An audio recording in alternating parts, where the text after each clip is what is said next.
Exchanges need to be up and running by the beginning of 2014. So the planning really has to begin now. There's a range of goals that a state might consider in terms of its exchange. That's probably one of the most vital first questions to ask with all of the stakeholders involved so that you know what it is you're building.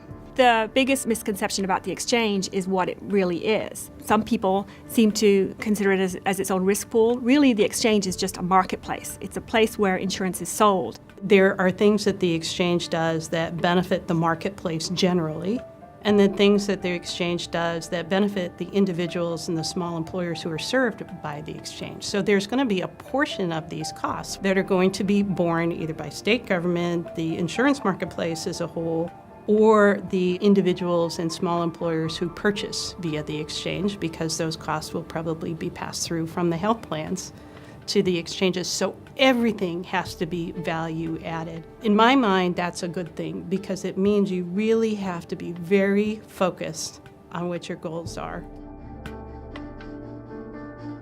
The thing that is probably one of the more difficult things to deal with is having a marketplace that brings together both the public programs as well as the private insurance market and figuring out how the two are supposed to work together. The biggest challenge for the state is, in setting up the exchange, having the systems for the exchange be able to talk to the systems for the Medicaid agency, because individuals who are no longer eligible for Medicaid have to be able to move seamlessly into the exchange system. Even though the administration is signaling that states will have more flexibility going forward, the first pass is going to be a federal pass. And then the states will get to tailor the exchanges to align with state health policy and what the market conditions are there locally and what the politics are like there locally. Exchanges will have a significant influence on the design of health insurance products. The diversity of products in the exchange and out of the exchange will be a function of what the state does to design the exchange and constraints they put on the non-exchange market.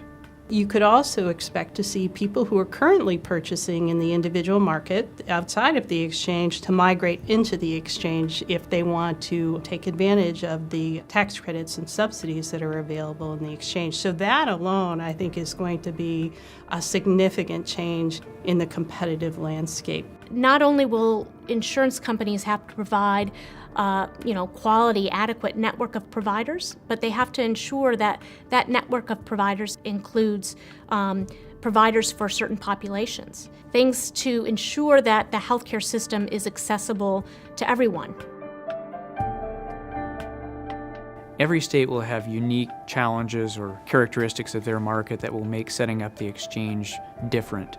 For example, in our work for the state of North Carolina, the local Blue Cross plan dominates the market, covering about 2/3 of the people.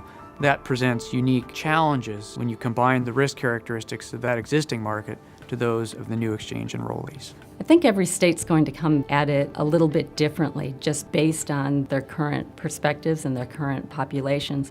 It's going to depend on how large a state is. A solution for Texas won't be the same as a solution for Rhode Island. As each state is setting up their exchange, they will look to the states that have done this before, Massachusetts, Utah. But ultimately, healthcare is a local business, so each state will adapt that to suit their own circumstances.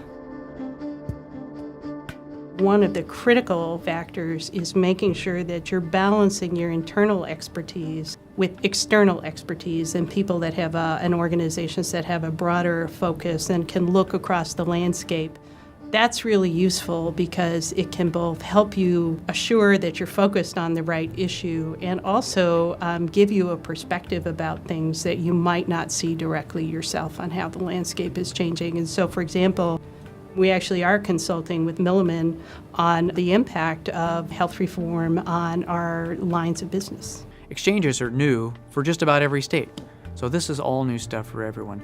Actuaries are uniquely qualified to help do some of the projections associated with implementation and long-term ongoing costs associated with an exchange because of our work for carriers and other state programs where we're having to do similar types of projections. I've worked for many years with insurance carriers, helping them provide insurance to their members, and this healthcare reform is very exciting, and I'm thrilled to be able to bring that experience into the exchanges and into the new world of healthcare reform going forward.